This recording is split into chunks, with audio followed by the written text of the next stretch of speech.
और वहीं जंग के 40वें दिन इजराइल ने गाजा पर दिन और रात में कई हमले किए। गाजा में हमास के ठिकानों को निशाना बनाने के लिए इजराइल ने टैंक से अटैक किया और आपको ग्राउंड जीरो से एक रिपोर्ट दिखाते हैं इस वक्त। हम और हमारे कैमरा पर्सन करम सिंह आपको लगातार और ये धमाके की आवाजें आप सुन रहे हैं और एक के बाद इसी तरह से धमाका होता है, धुआं उठता है और हमास के आतंकियों के इंफ्रास्ट्रक्चर को नुकसान पहुंचाया जाता है। पीछे से हमारे हमला होता है। हम लोग जिस एरिया में मौजूद हैं उसके पीछे एक मिलिट्री जोन है और वहां से तोप से हमला होता है, हवाई हमला भी किया जाता है, लेकिन तोप से हमला किया गया और देख सकते हैं ये बड़ा गुबार उठा है। न्यूज़ 18 इंडिया पल पल की तस्वीर आपको इजराइल गाजा बॉर्डर की दिखा रहा है। आवाज़ें आप लगातार हमारे कैमरे पर सुन रहे हैं, बहुत सेंसिटिव इलाका देख सकते हैं, ये आवाज़ें लगातार आपको मिल रही हैं। और ये एरिया जो है ये पूरा मिलिट्री जोन है जहां हम लोग पहुंचे हैं इस वक्त। न्यूज़ 18 इंडिया आपको एक्सक्लूसिव तस्वीरें दिखा रहा है। पीछे आपको तोप आपको दिख रहा होगा, कैमरा पर्सन बाईं तरफ थोड़ा सा कैमरा करके दिखाएं। ये तोप पर सेना के जवान तैनात हैं और ये मिलिट्री जोन है।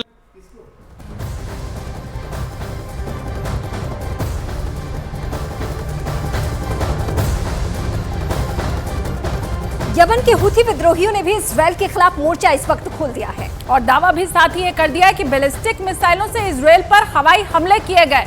हुथी विद्रोही इजराइल को निशाना बनाकर लगातार एक के बाद एक हमले कर रहे हैं और साथ ही हुथी विद्रोहियों ने इजराइल को बड़ी धमकी दे डाली है कि अगर लाल सागर से इजराइल का एक भी जहाज गुजरा तो उस पर ऐसा हमला होगा जो कि इजराइल सपने में भी नहीं सोच सकता।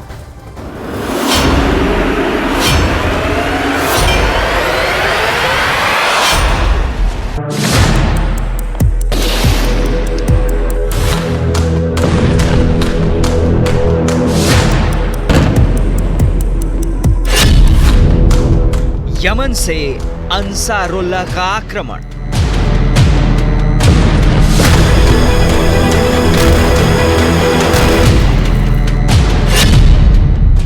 इजराइल पर हूथी का बारूदी निशाना।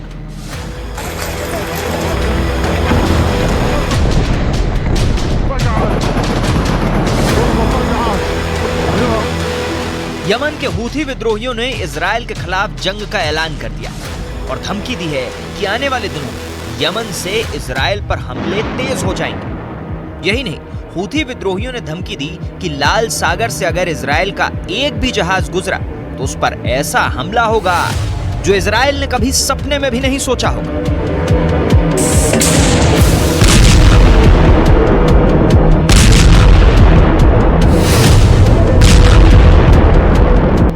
हूथी विद्रोहियों के नेता अब्दुल मलिक बदरुद्दीन अल हूथी ने हमास का साथ देते हुए इजराइल को धमकी दी कि उन पर हमला नहीं रुकने वाला।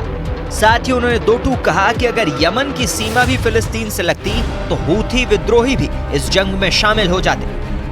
वहीं हूथी विद्रोहियों के नेता की धमकी के बाद यमन से इजराइल पर ताबड़तोड़ मिसाइलें दागी गई, जिन्हें इजराइल के एरो 3 मिसाइल डिफेंस सिस्टम ने फेल कर दिया। लेकिन हूथी विद्रोहियों की धमकी से इजराइल सावधान हो गया। इजराइल की नौसेना ने लाल सागर में सुरक्षा बढ़ा दी। उसने वहां अपने जंगी जहाज तक तैनात कर दिए, क्योंकि हमास और हिजबुल्लाह से जूझ रहे इजराइल के खिलाफ यमन के हूथी विद्रोहियों ने भी जंग का मोर्चा खोल दिया और ऐलान कर दिया कि वो इजराइल पर ड्रोन और मिसाइलों से हमले तेज करेंगे। अतलक़त क़ुव्वतुना अल-मुसल्लहतु बिअौनिल्लाहि तआला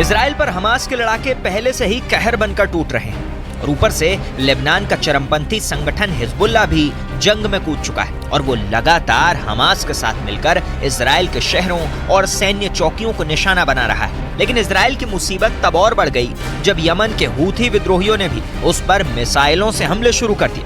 लेकिन इजराइल के एरो 3 मिसाइल डिफेंस सिस्टम ने उन मिसाइलों को हवा में ही खत्म कर दिया। इजराइल का दावा है कि उसका ये एरो 3 मिसाइल डिफेंस सिस्टम रूस के S-400 से भी ज्यादा ताकतवर है। और अगर इजराइल का दावा सही है तो एरो 3 इस वक्त दुनिया का सबसे ताकतवर और सबसे आधुनिक मिसाइल डिफेंस सिस्टम माना जाएगा। इजराइल की सेना के मुताबिक सटीक हमले करने के मामले में एरो 3 का मुकाबला कोई नहीं कर सकता। ये चंद मिनटों में ही दुश्मन की मिसाइल को भांपने और उसे हवा में ही तबाह करने की ताकत रखता है। और इजराइल की सेना का दावा है कि हाल ही में किए गए टेस्ट में ये 100% सफल रहा है।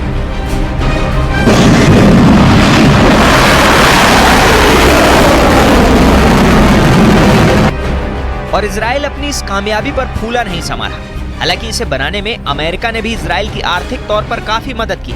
माना जा रहा है कि अमेरिका की हिस्सेदारी की वजह से ही इजराइल अपने इस नए मिसाइल डिफेंस सिस्टम को जर्मनी को भी बेचने के लिए राजी हुआ है और वो खुद इसका इस्तेमाल बड़े पैमाने पर हूथी विद्रोहियों के खिलाफ करेगा।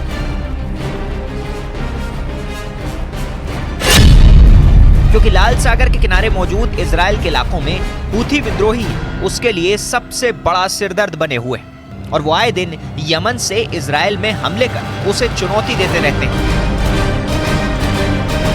जिसकी सबसे बड़ी वजह है ईरान। ईरान इजराइल से जितनी कट्टर दुश्मनी रखता है, हूथी विद्रोहियों से उसकी उतनी ही अच्छी दोस्ती है। ऐसा इसलिए क्योंकि यमन के हूथी विद्रोही शिया मुसलमान हैं और उन्हें ईरान का समर्थन मिला हुआ है। आरोप तो यह भी है कि ईरान हूथी विद्रोहियों को फंड के साथ ही हथियार भी मुहैया कराता है।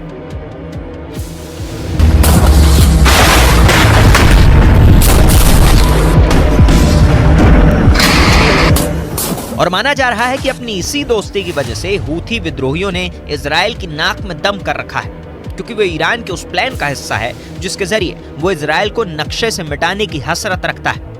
आरोप है कि इसी वजह से यमन से लगातार इजराइल पर हवाई हमले किए जा रहे हैं ताकि हमास से जारी जंग के बीच इजराइल को चारों तरफ से घेरा जा सके।